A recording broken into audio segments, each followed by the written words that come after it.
Hello, today we are going to be answering some frequently asked questions about our kitchen.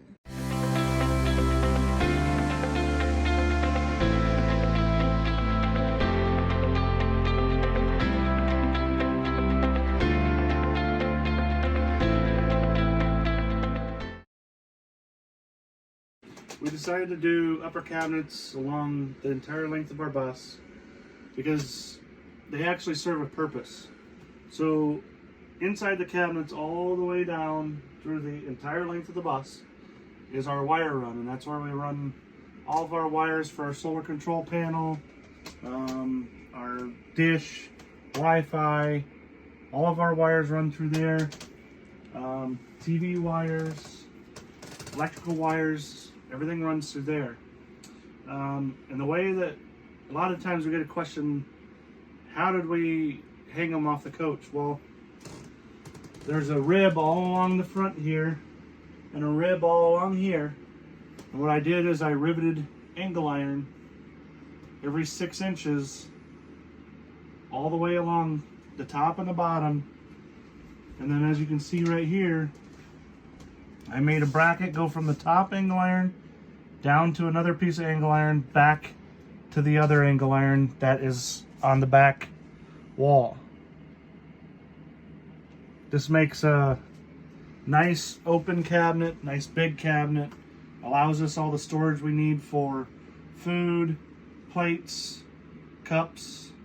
So you had a friend build the lower cabinets, but you did all the upper cabinets yourself. Correct. Did you do the doors yourself too? No, he has a CNC lathe, so all of these pieces here where it's cut out around the edge to make it look a little nicer, those are all done by a CNC router. So what wood did you use to build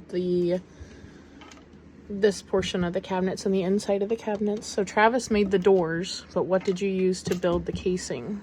The casing's made out of 3/4 inch sanded plywood, so it's a quality plywood. It's not the cheapest stuff that you can find at the hardware store. When you're building cabinets like this, spend a little extra money, get a good straight piece of plywood that will last a lot longer. Sometimes those cheaper ones, they put cheaper materials, cheaper glue, and they break down much quicker. Okay, so how about the appliances? We get a lot of questions about what brand our appliances are, what size our appliances are, and what the energy pull is on the appliances. So, first of all, starting with the oven, we went with a glass top GE. When we bought the oven, the reviews weren't very high on it. It's an apartment-sized oven, though.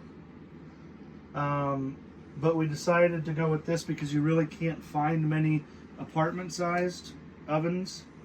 And what I mean by apartment size is your standard oven's about 30 inches. This one's only 24. So you don't have quite the cooking room, but you have all the functions of a full-size oven. This is, 240, so it's standard 240 for power.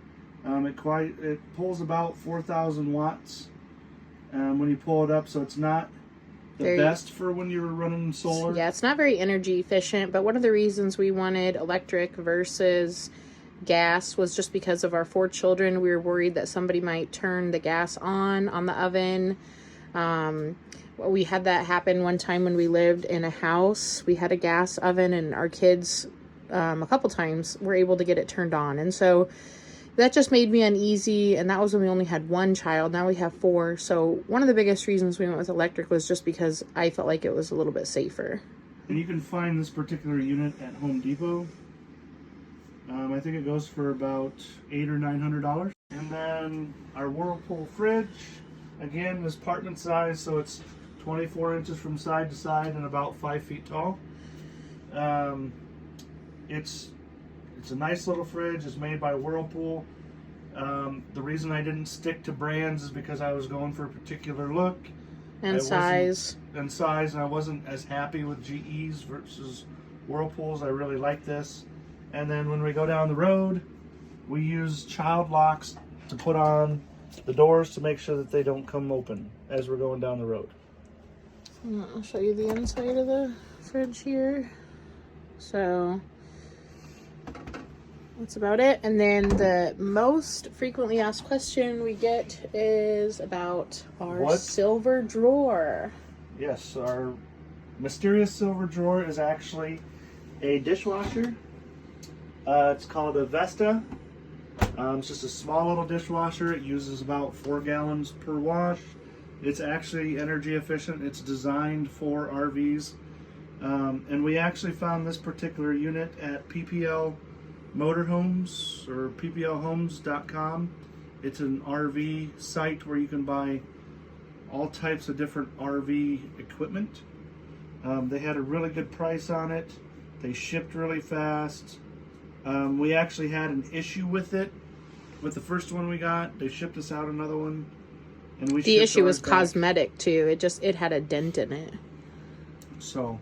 Okay, Andrew, pull off the cover of the sink. I get a lot of people asking, is the dishwasher worth it? For us, it's definitely worth it. This is where we hide our cover when we're moving. We put it right in between the stove and the couch. Fits in there nicely. Go back over to the sink. So we get a lot of people that say, is your dishwasher worth it? For us, it is, because we can't stand very well at the sink and wash dishes. Yep. Andrew has to lean really far down to get into the sink, and my head hits the counter as well.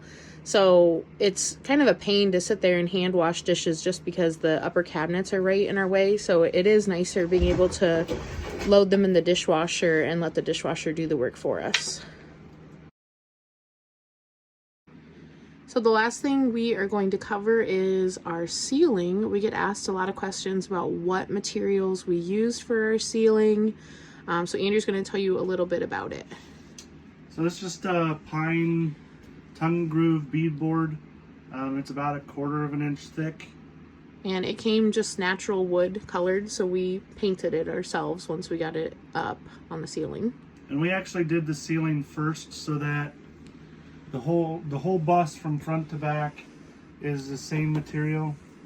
And as I applied it, everywhere there's a rib that goes against the coach, so side to side, I put a seam so that if something happened, I could pull down just that seam all the way across. If I was to redo this again, because there's not a lot of structure there, I would actually go with like a very thin plywood and mount it to the ribs the same way that I have done this, and then mount each one of these boards to that plywood so that it gives it a little more structure. So why do you want more structure? What's wrong with the way it is right now? Right here where our lights are, you can see that this piece here is kind of coming down and it doesn't fit in there very well. So I'm actually going to have to figure out a way to make that hold together a little better. It's just one of those pet peeves, and I'm a perfectionist when it comes to some of those things, so I like to have it look aesthetically really good, but also be structurally sound so it doesn't fall on our head. All right. Thank you.